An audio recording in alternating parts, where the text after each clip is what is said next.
Hey, and welcome into the Big Ten Huddle. In today's video, we're breaking down 5 key Ohio State players who have some big decisions coming up about their futures, if it's going to be with Ohio State or if it's going to be somewhere else. These players could be massive players for Ohio State next year, or they could leave and leave big holes for Ohio State and what they're going to do as the Buckeyes look to try and repeat their national championship run from 2024 into 2025. Before we dive deep into those players and talk about timelines, talk about everything, let's talk about timelines first, right? They have to make their decisions in a timely manner because the NFL draft decisions for underclassmen had to declare by January 15th, 2025. Obviously, the national championship game was past that, but Ohio State played in the college football playoffs, the national championship game. So that way, their deadline is now extended to January 24th, that is Friday, 2025. As for players thinking about the transfer portal, they have until Saturday, January 25th,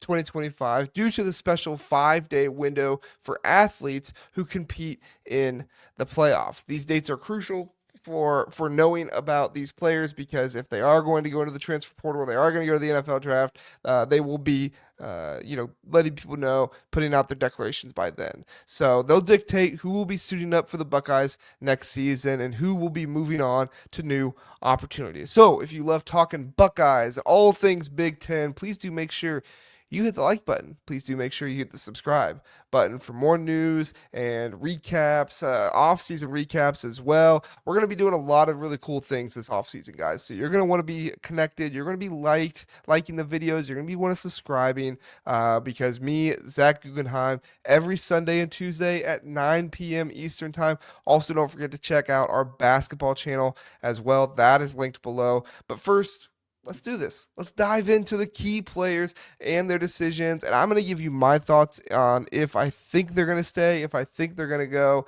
and what decisions they'll be making about if they're going to return to Ohio State or not. So the first player we're going to talk about is the star running back, Quinshon Judkins. Now, Judkins, who transferred from Ole Miss, was a huge asset for the Buckeyes this year. After rushing for over 2,700 yards in 2 seasons at Ole Miss, he brought his talents to Columbus, and one of the reasons why was he wanted to have somebody that he could kind of get carries with, so get him ready for the NFL. This season, he did have less carries, but he still ran for 1,060 yards and 14 touchdowns, and he split touches with Travion Henderson, who also ran for over 1,000 yards this year. Travion will for sure be going to the draft as he is out of eligibility, but the big question is whether Judkins will return for the NFL from the return one more year before the NFL draft, or if he will move on to the NFL draft. At the start of the season, many people thought, no doubt, right? He's going to move on. He's going to the NFL. He wants to come here for less carries to be prepared and be ready. But rumors about the middle of the season made it sound like things might be happening to be second guessing things, right? And it was starting to look like Judkins, he was going to be at best a third round pick, but his stock has risen since then after a strong playoff performance. I think he had 3 touchdowns in the national championship game. It doesn't seem like there's much more he could do to improve his stock all that much, and maybe if he does stay in college, people are going to say there's more wear and tear on those tires, so maybe his draft stock is a little different. So there's not much he can do to improve his draft position, especially with Ohio State adding C.J. Donaldson out of the transfer portal. If Judkins does return, he'll be the clear-cut top guy, don't get me wrong, for the Buckeyes next year, but after putting up such strong numbers in the postseason and conserving his body this year, trying his best to be as ready as he can for the NFL, I think he's probably going to declare for the NFL draft. And I think you're going to be with C.J. Donaldson and the freshman James Peoples as well. Another name that recently has emerged is Carnell Tate, possibly entering the transfer portal. Carnell Tate was the third option wide receiver for Ohio State this year. He put up 52 catches for 733 yards. He made a massive impact in the Texas game as Texas did everything they could to take away Jeremiah Smith, but they couldn't take away Carnell Tate. But there are some rumors swirling around about his future ever since Brad Crawford of 24/7 Sports asked him about it in the press conference after the national championship game.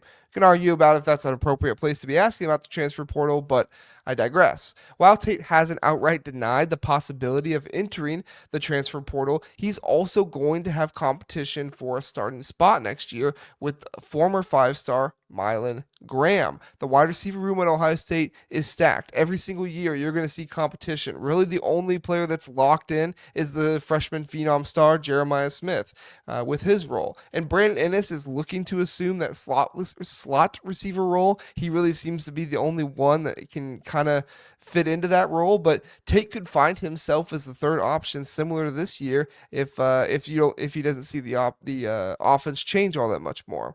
There's even speculation that Tate could follow the path of Jamison Williams. Remember him? He was a third option for Ohio State, kind of was a decoy at points, moves on to Alabama, and is considered one of the best wide receivers in all of college football. He transferred after being the third wide receiver option at Ohio State and became a first-round pick. Tate is a very talented player, and while Ohio State has proven they can develop multiple first-round wide receivers in the same year, Garrett Wilson, Chris Olave, there's always the allure of being a number one option at another high-profile program. Ohio State fans should keep an eye on this one. Will Tate embrace being a Buckeye, the selfless attitude, doing whatever it takes to win, team first mentality, or will he look elsewhere for more NIL money and recognition? I personally can't blame him. I'm not trying to say that he's selfish if he does do that, but I do think that there is an allure to being at Ohio State with everything going on. So I tend to believe the Buckeyes will pay him enough, keep him around, and you never know these days. Time will tell, but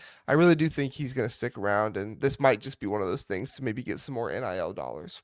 Before I move on to the third player, I do want to tell you about Home Field Apparel. If you're looking for premium collegiate apparel, amazing vintage designs, you've got to check out homefieldapparel.com. Homefieldapparel.com. I personally love their stuff. It's super comfortable. It's stylish. You can get $10 off your very first order by using my code TBTH, the Big Ten Huddle, TBTH at checkout, or by clicking the link in the description. If you're going to shop at Home Field, please do use the link. It helps me out for no cost for you. It's the same exact shopping experience. Don't miss out on top-notch gear for repping your school pride and everything in between. All right, let's get to number 3. Number 3 is a physical freak. That's right. Talking about Sonny Styles. He's an exciting prospect on this list because of his raw physical ability and his versatility to do so much, to be so much, and really to be able to do whatever you need him to, right? Originally, he played safety at Ohio State, but Styles has transitioned to linebacker due to just his sheer size and athleticism. Standing at 6'4" and 240 pounds, Styles put up an impressive season, recording 100 tackles and 6 sacks in 2024. What makes Styles stand out even more than this is his potential to just continue growing. He just got done with his junior year. He's only 20 years old.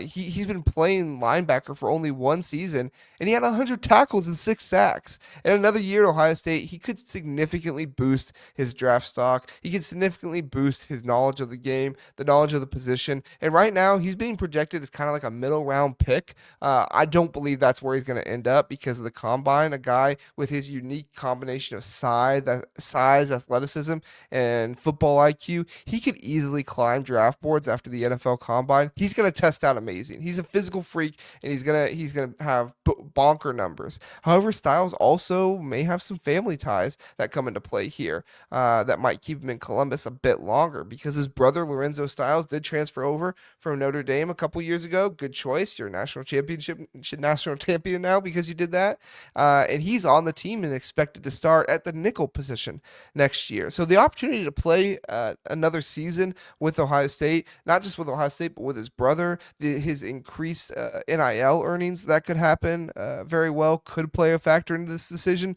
Plus, just another year of playing linebacker, right? Might not hurt his draft stock, and ultimately it probably is only going to help it for him to get better and to understand the position more and continuing learning under James Laurinaitis, one of the best to ever do it in the NFL. I think we'll see Styles back for the Buckeyes next season, and I think that he's going to be a huge piece for this defense. Number 4 isn't so much one player as it is one player in a crowded unit. That unit is the offensive line. The Ohio State offensive line was questioned throughout the championship run. Can they take care of this defensive line? Can they take care of this? Oh, the only question mark is this. But they answered the call game in and game out. Really, the only game that you could say got consistent pressure on Will Howard was that Texas game, and the pressure wasn't even that bad.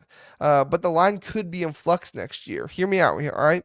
Both Austin Siereveld and Tegra Tshabola rotated at the right guard position after some late season shakeups. With Luke Montgomery stepping in at the left guard position, he started the final 2 games there, played 60 snaps in the game against Notre Dame. It looks like he will, more than 60 snaps, it looks like he will be in that spot next year if everything goes the way it has been going. The question is who's going to start at center, right? Carson Hinsman played well this season. I don't think he played badly, but if you watch the games, he did struggle with his snapping at times. So there's a chance that the line could possibly shift even more in 2025. Hinsman might move back to guard, where I felt like he honestly played better, and the Buckeyes could go to their young, more natural center prospect in Josh Padilla, who is probably a better snapper and who is probably more used to the position overall. This could mean far fewer snaps for Siereveld and Tshabola, as you could see Luke Montgomery on the left side and Carson Hinsman on the right side, which could lead to one or even both, dare I say, of them to consider the transfer portal. The Buckeyes would obviously love to retain their depth on the offensive line, and Tegra Tshabola, Austin Siereveld are national champions. These guys are no slouches, all right? But with the NIL opportunities everywhere and the realities of the transfer portal, it wouldn't surprise me at all to see movement here, especially considering how much value offensive linemen with experience can go for in the transfer portal, right? And everybody's looking for offensive linemen. Everybody's looking for somebody to come in and be their guy. And so it wouldn't surprise me at all if you see one of those guys do it. Not rooting for it to happen, just saying it's a possibility. Finally, our 5th player is Davison Igbinosun. He was one of Ohio State's top cornerbacks this year. After transferring from Ole Miss, Igbinosun has been a key contributor over the last 2 seasons, tallying 45 tackles, 2 interceptions this year. He brings an attitude and an edge to this defense that I think is needed, and he does a really good job of, bringing that confidence and everything else to the team. Despite his talent, Davison Igbinosun's draft stock has taken a hit due to his tendency to be overly handsy, right? Leading him to being the most penalized defensive player in the country. While Igbinosun has the potential to be one of the best cornerbacks at his level, his draft stock has been inconsistent, you could say. The grabbing, the pulling, the penalties, it's something that is not exactly attractive to NFL teams. He originally came to Ohio State with the goal of being a first-round pick. That's what he said he wanted to do. He wanted to be a first-round pick.